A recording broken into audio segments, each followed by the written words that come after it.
Hello, everybody. Hello, hello, hello. Are we live? I think we are.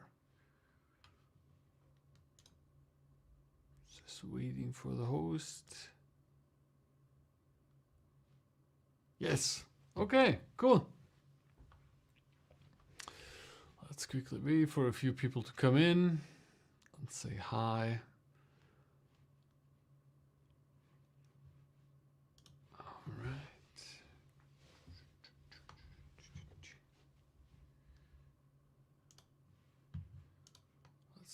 Let's see.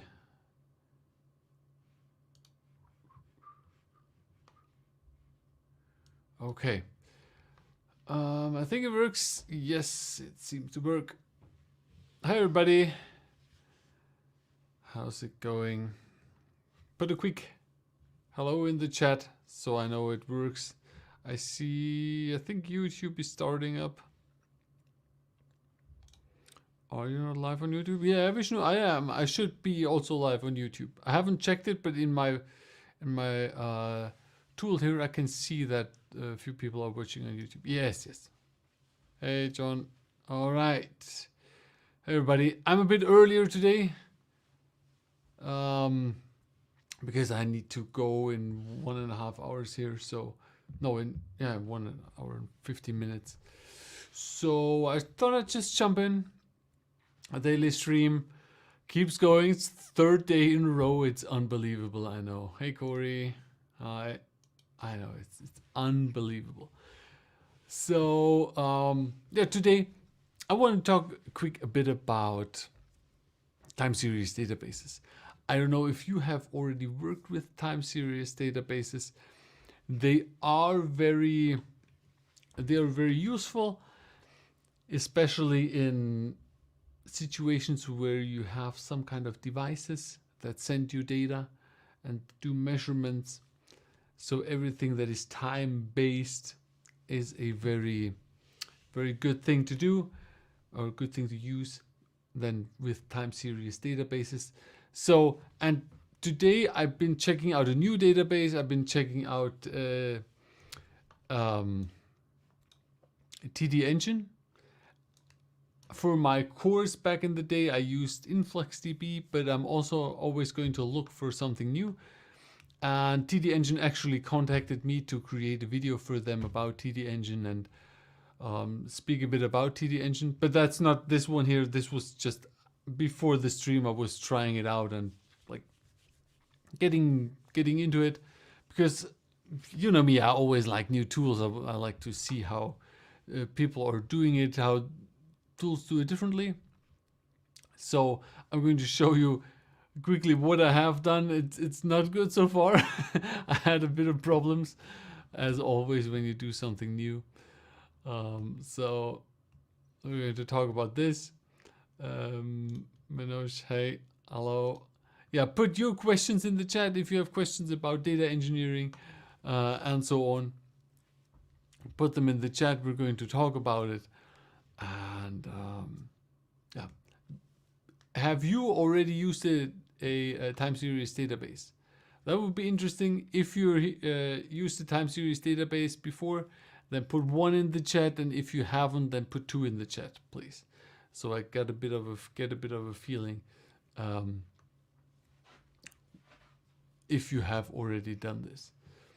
So yeah, time series databases can be very helpful. Is it always annoying? What I have done, basically, I can show you this. Let me bring it up here.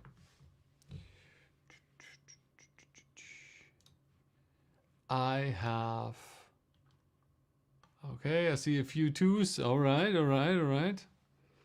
A few 1s. So the vision says, explain what's the what is time series database, new to data engineering. So the goal of a time series database is storing and retrieving time series data. And time series data means every data that you take and that is based on a timestamp, where the timestamp is the leading factor. You have this very often with measurements, like I'm going to show you an air pollution data set where they measured air pollution in the city, and every measurement basically has a few attributes and has a timestamp. And what you very often want to do with these is you want to then analyze the data based on the time, or you want to show graphs on user interfaces and so on.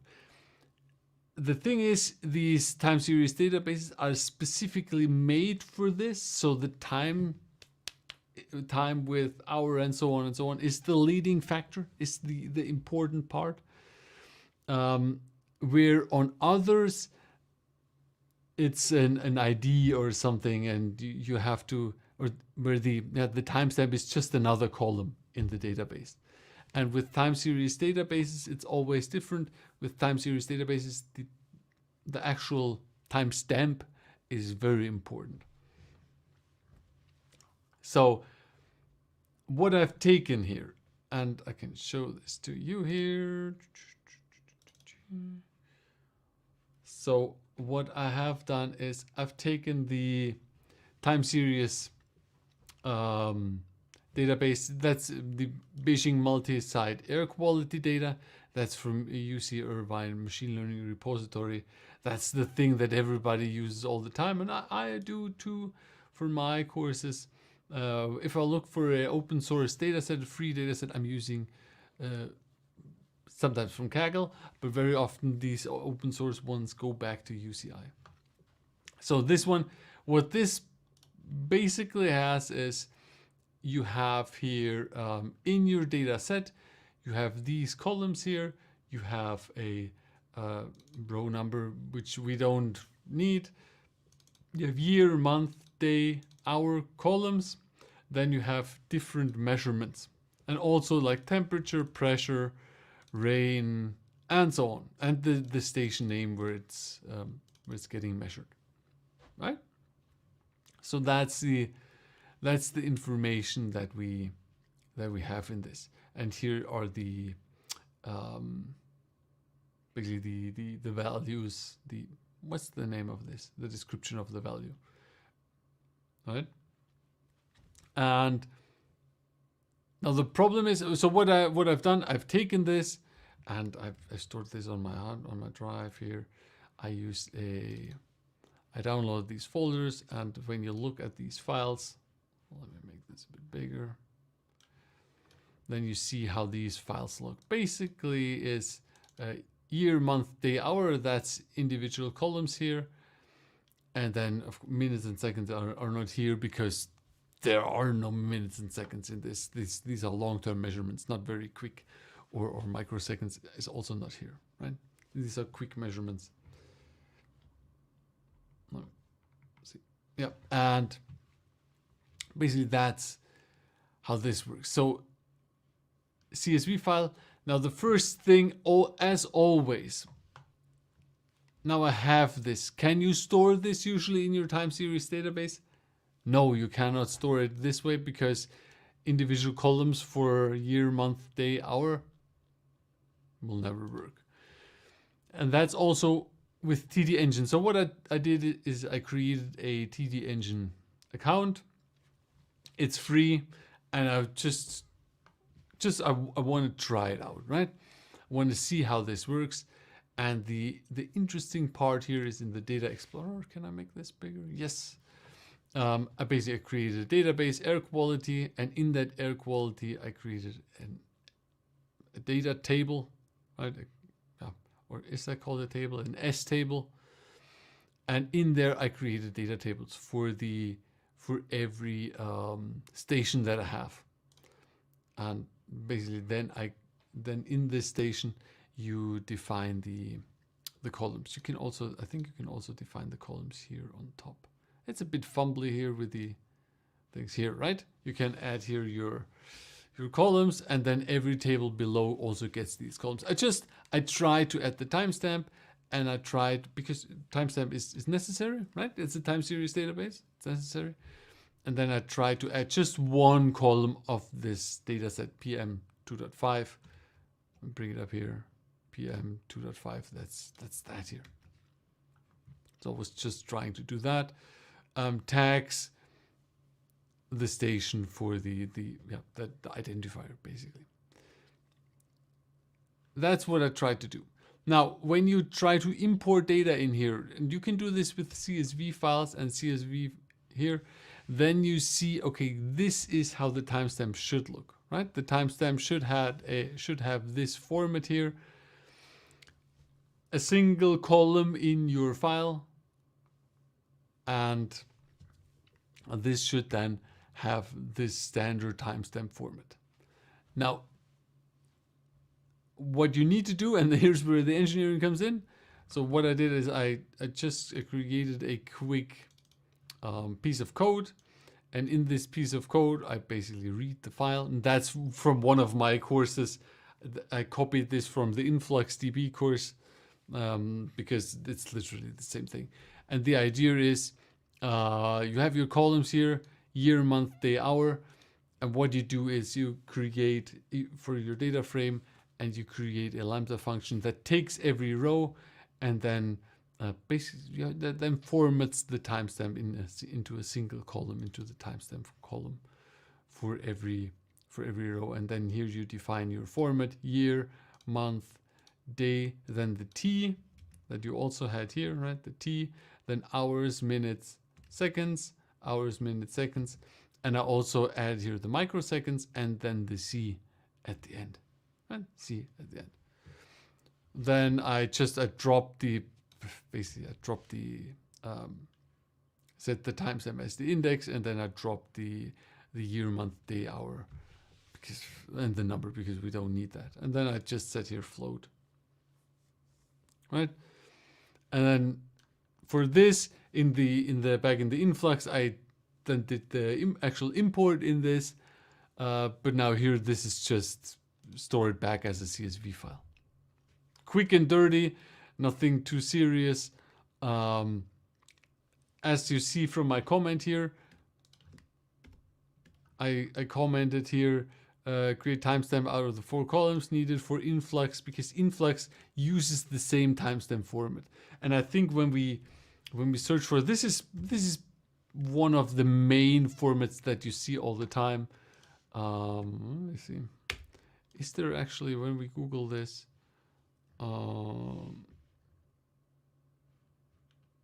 yeah, that's ISO. Is that ISO 8601? I think so.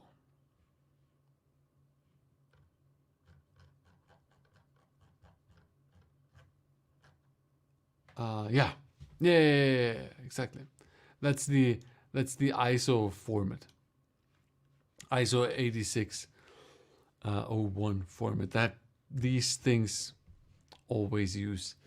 And yeah, so for this was how far I got. Then I had my files, and then that's where the trouble starts. Then I try to go here in CSV file. I try to use here my air quality database, my table, for instance. I'm useless of saying these names. It's terrible.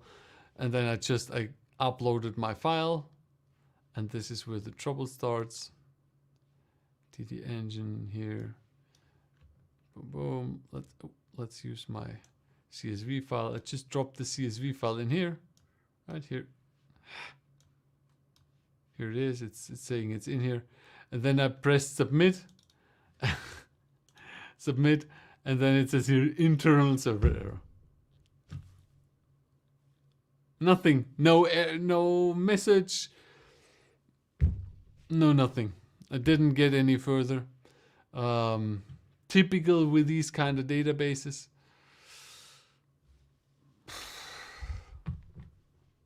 Difficult.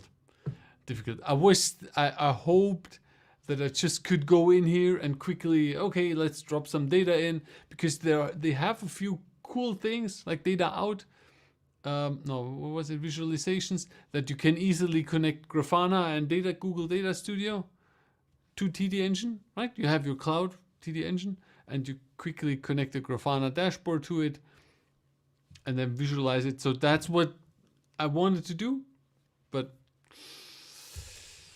yeah, maybe I need to contact the guys from TDengine what I'm doing wrong. I have no idea. Internal server error is like saying nothing.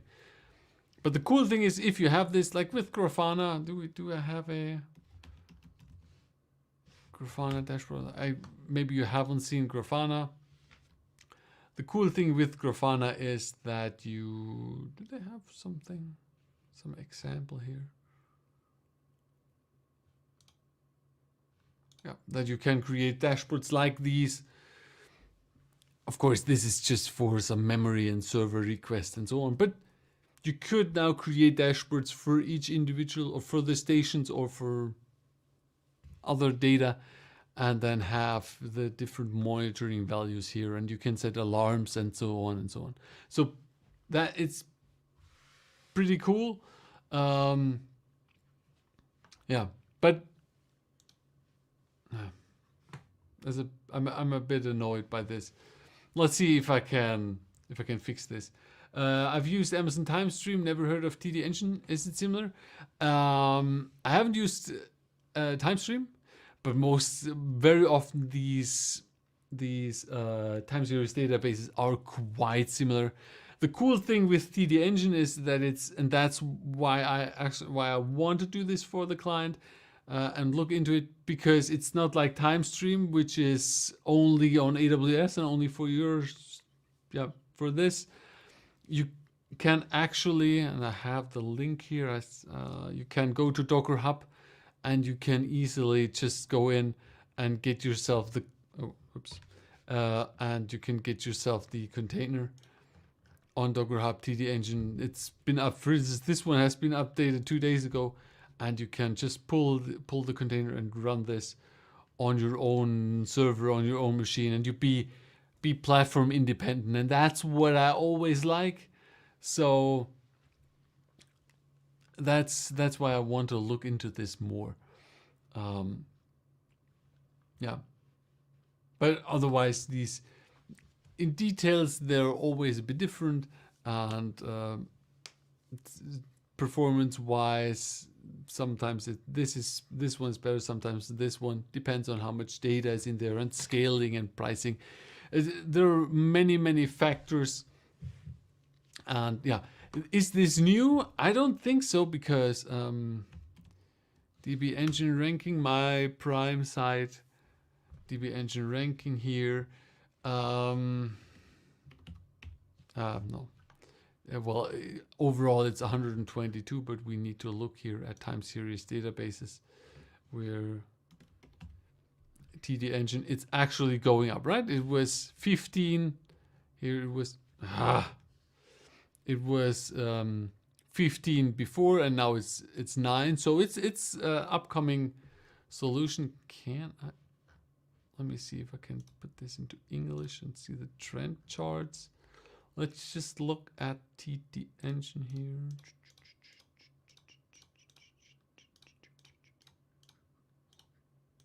So, yeah, compared to Influx, they are below, or to Timescale DB, right? But it's, as you can see, it's already, from a usability or from a adoption standpoint, already at almost, yeah, it's coming close to Timescale. I think Timescale we were talking about, yeah?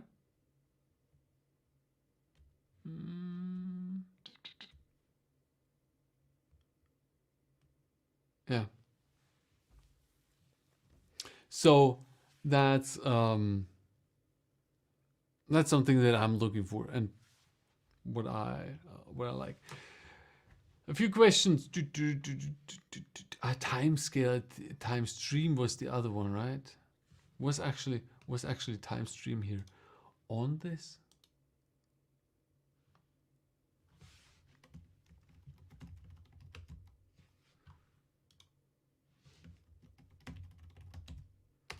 Amazon TimeStream is here, further down. It's now on 15. Actually lost compared to the other ones, right? So Yeah. Corey says, looks like maybe the timestamp format should be different. Docs TDengine does SQL data type. Didn't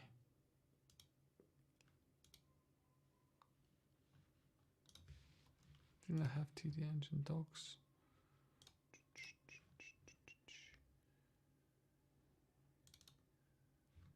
Oh no, that's.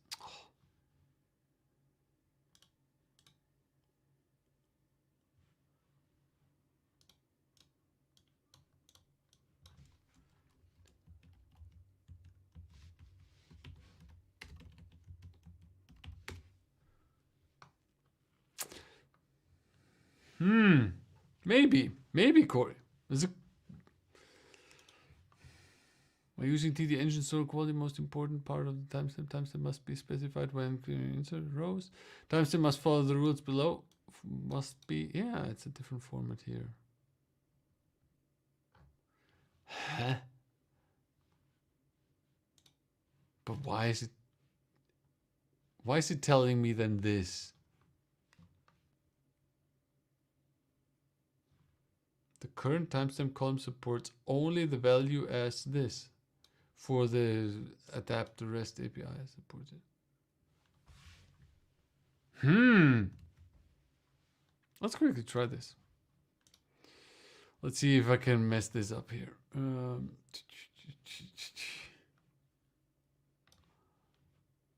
So I need to put this on the other monitor. So the format that we need is year, month, day. Then we need a space. The old format, hour, minute, seconds, microseconds. The C should be gone. Okay, let's just try this. That's the data set. Boom, boom. 13 columns. Okay. Let's look at our data. Edit. Okay, that's our data set here. Timestamp. Yep. Okay. So let's try this. Boom.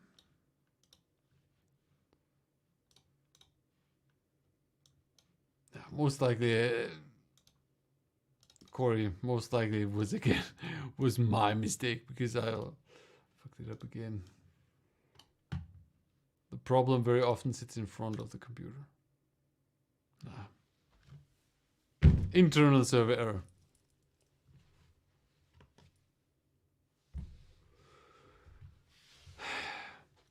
How I hate these things. Can you please give... So, Corey, I need to check this out. I have no idea. Can you please give real-time scenarios examples for uses of TDengine? Well, can you give time series database? The idea with time series database. Let me bring this up. Let's add a Miro board here. One sec. I need to just quickly log into my Miro and then.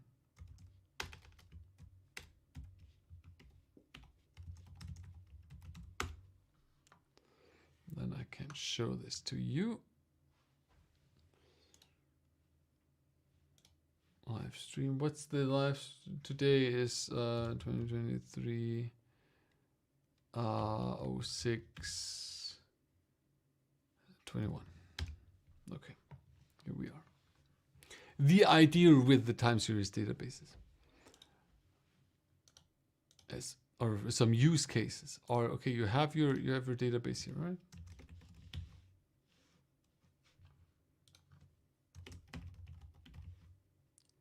Time series database. And then on the other side here on the left, for me, the left is always the source is always where the data is coming from. And this could be a car. This could be a hardware, a computer a server, right? This could be a air pollution sensor, right? And the idea with this is that these take their data and put their data in here, right? Because what's going to happen here behind, what you're going to have, and let's make this smaller here. You're going to have different, let's say different sensors, or yeah, you have a few sensors here.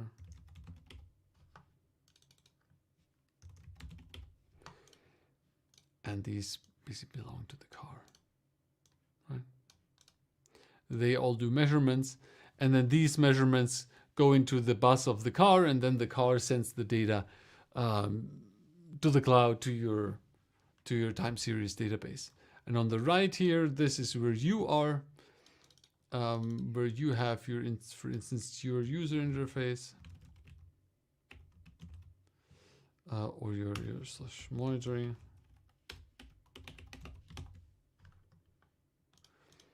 And that then accesses this time series database and works with the data.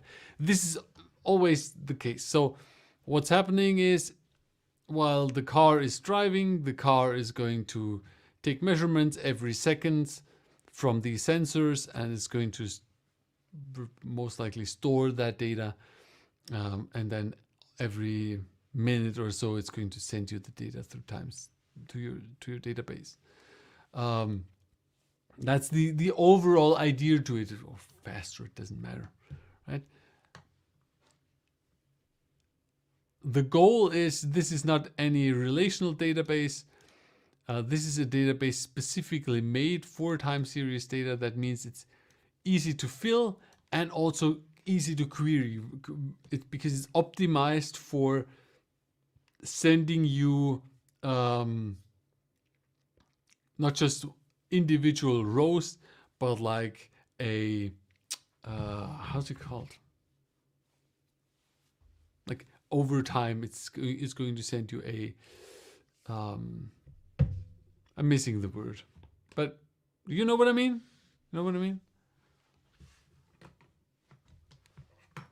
You know what I mean? Time series. Yeah. It's going to send you a time series. That's why it's called time series database. And it's made for querying these and storing these in a optimized manner.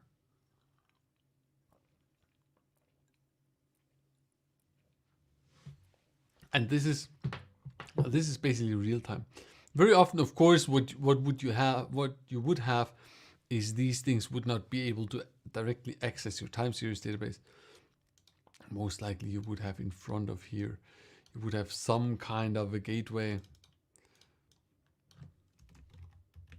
Could be, for instance, an API. And then the API then communicates with your database, and your devices communicate with the API. And this way it's safe.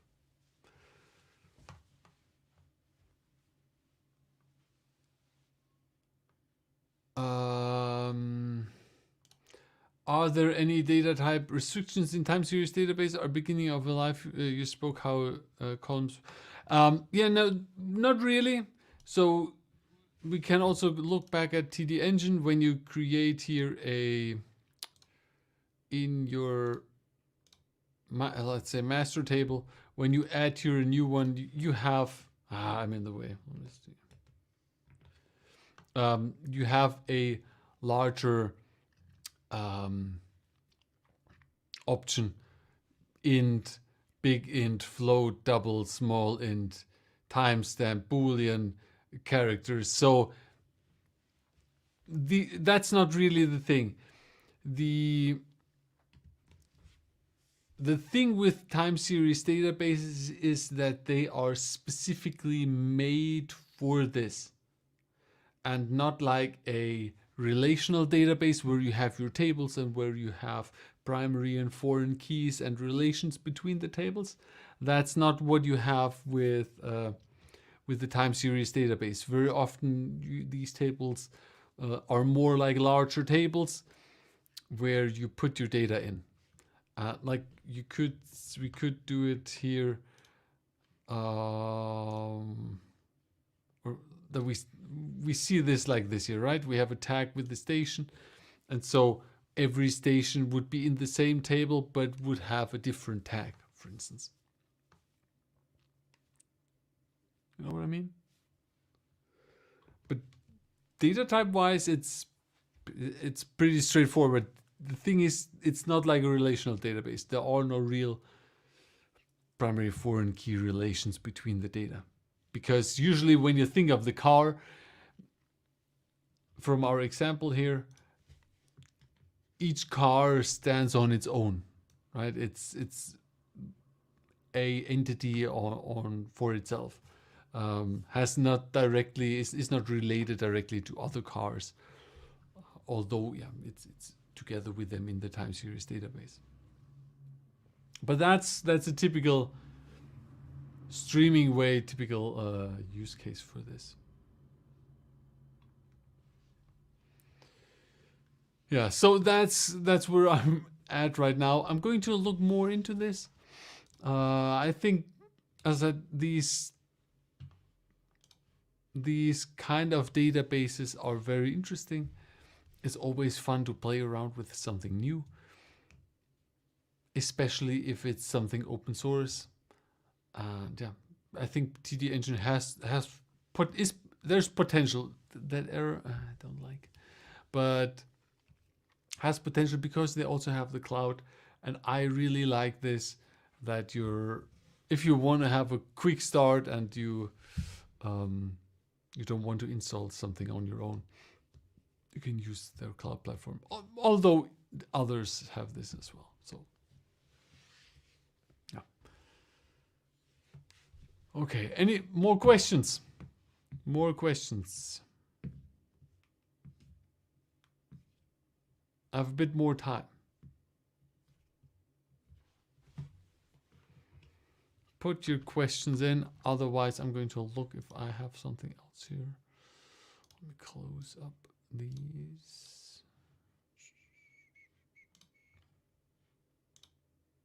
Hey, what I wanted to show is here's what I like. Also with these, we had here that these the item or the entities or the devices directly feed into your time series database. Yeah. What could also be is that your gateway or the middleman in here could also be another system. Like for case here, where is it gone? With TDengine, for instance, with Prometheus, right? Prometheus is a data collector. To Prometheus, you can connect systems and they send the data to Prometheus, and then Prometheus, you can then store the data there or feed it then further into your time series database. Or would also work with Influx and OpenTSDB, right?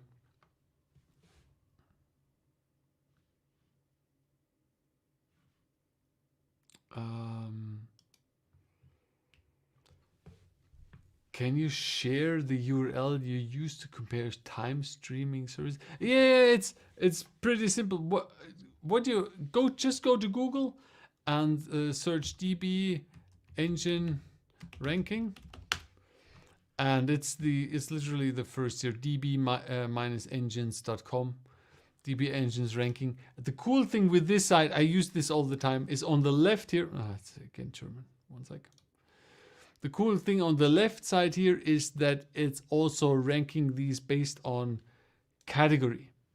So if you're looking for a time series database, you click on the time series database. If you look for document stores, right? Document store. And they are telling you, is this, sometimes you have multi-model databases or data stores that can then click, for instance, on DynamoDB here, and that will tell you DynamoDB,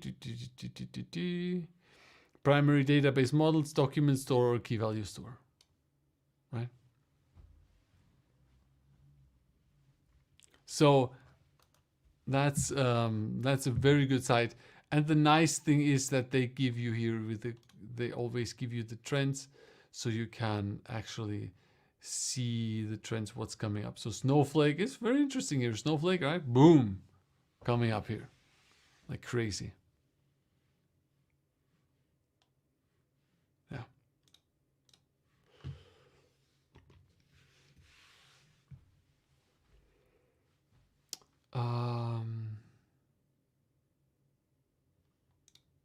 So can we combine relational databases and time series databases, data to process for visualization?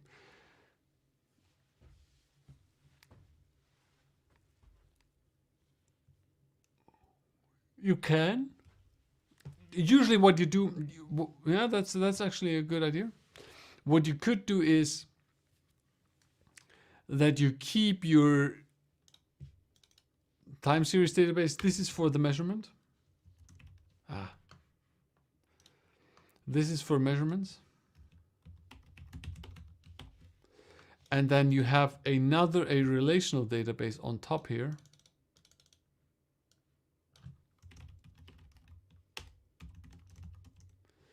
And this is for metadata.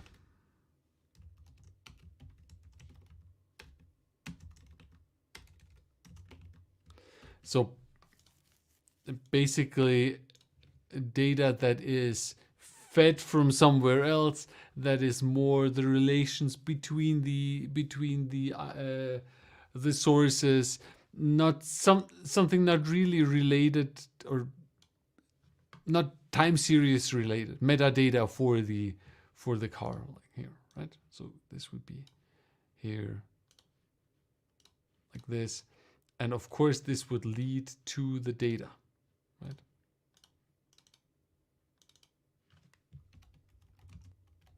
Yeah. Let's do it like this.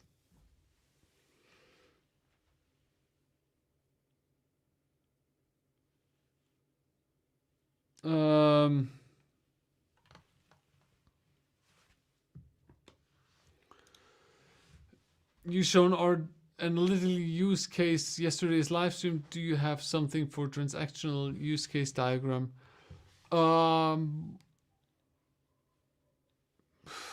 Sure, but what could I show you here?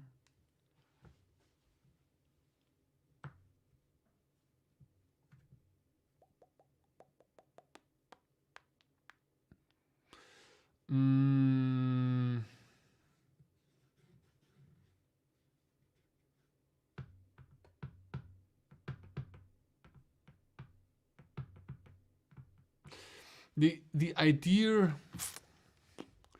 transactional database. Let's go back, or transactional thing. Yesterday.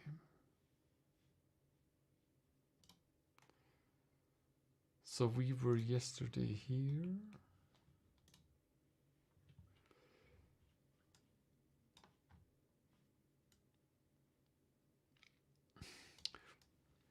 It's a bit like the ETL tool here. So what's happening for transactional? Let's write this here.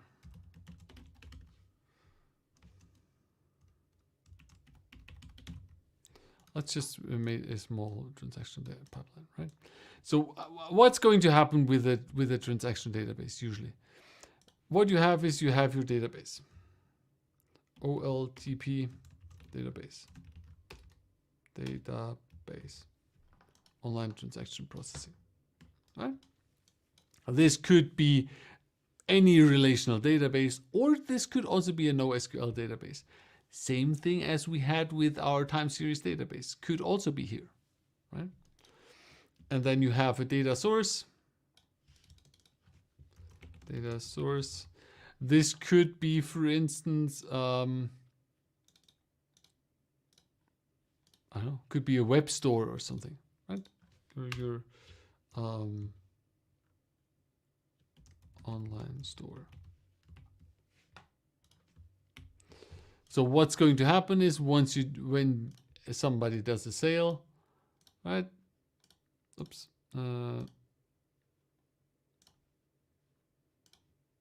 Struggling, not like this. the sale gets then stored in your OLTP database. And that's the absolute straightforward thing. The simplest transactional use case that you can have.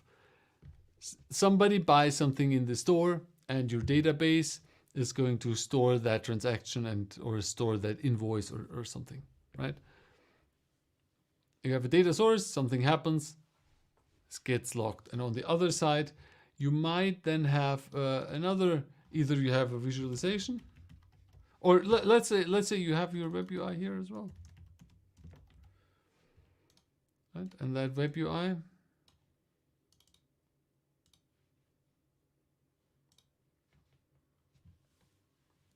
then should we, no, let's do it like this. Data source online store.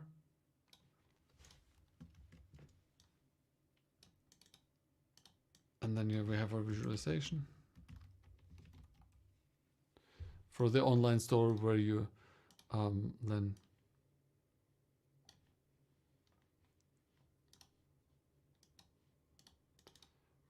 look my purchases. Okay.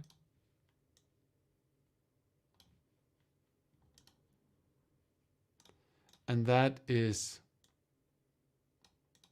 one of the simplest things that you can have. I don't like it how these arrows go here. How is that with the other ones? I usually use this one. And this way you have every transaction, once the transaction is fired, it's going to be stored in the database, and then visualization is going to, for instance, look at the transactions. Of course, then you could have streaming and a larger pipeline with actually message queue and so on. But yeah, for that, that's the basis. You can layer them over each other, but not sure how helpful that would be, since time series would focus on data within a time frame. You may need to find the relational data within that time frame and compare to another RDBM. Yeah, and these are more things for, they aren't what we looked at. The relational database might be then more for metadata, for relations to other information, like exactly. Let's look at this. Where was it? Here. So what could happen is that your relation, this here is your time series database with the measurements, and this here has the metadata, and this basically it has the metadata. Can we add a client here? No, that was wrong.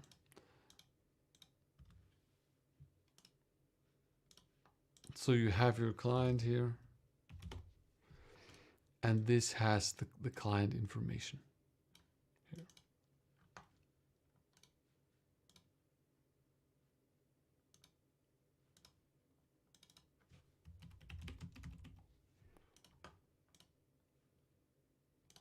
Right? So this way, this relational database would then hold the information for the devices, who owns these devices, who is responsible for them, and then also have the information for the client, or for the client / user, right? And then this way you have your metadata of who, like you could say this is like authorization. No, yeah, authorization and access.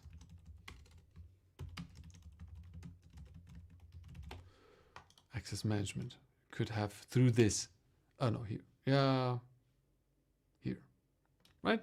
Because this has the information of the car, which organization does or which client does this belong to? Well, let's make this even better. Client information, user information. That goes all in here.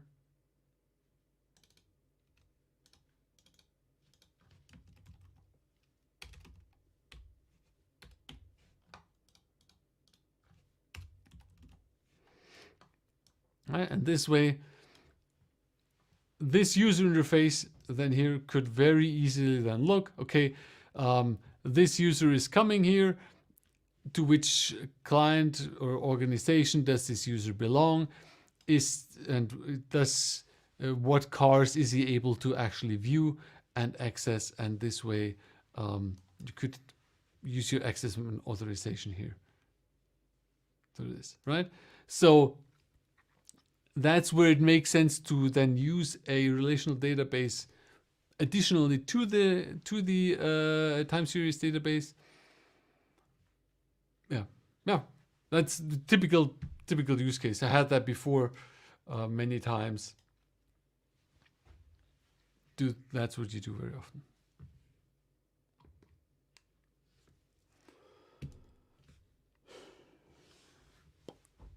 All right.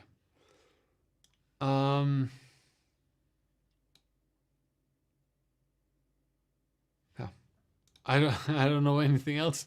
That was the main thing. Talking a bit about time series databases today. I hope you had fun with this. I hope you learned something. If you're new to data engineering and want to get into these topics and want to get some hands-on, again, I don't know if you have already looked at it. Check out my Data Engineering Academy, learndataengineering.com. I have a few tracks with stuff that you can do, basically to bring you up to speed, to either get you to the point where you can become a data engineer, or where you can use data engineering in your work. Almost, I think with the next course, it's over 50 hours of video lessons I have in there, source codes, easy setups with Docker. We have a help channel. Actually that I need to remove. DBT was the last course. The next course is going to be GCP. Over 1,000 students. We actually completed, or students actually completed over 100,000 lessons. So pretty nice. Check it out, and then see you tomorrow. I'm going to be back tomorrow, most likely the other schedule that we start now at 4 p.m. and you're, I don't know where you are, right? So have a good one. I hope you had fun.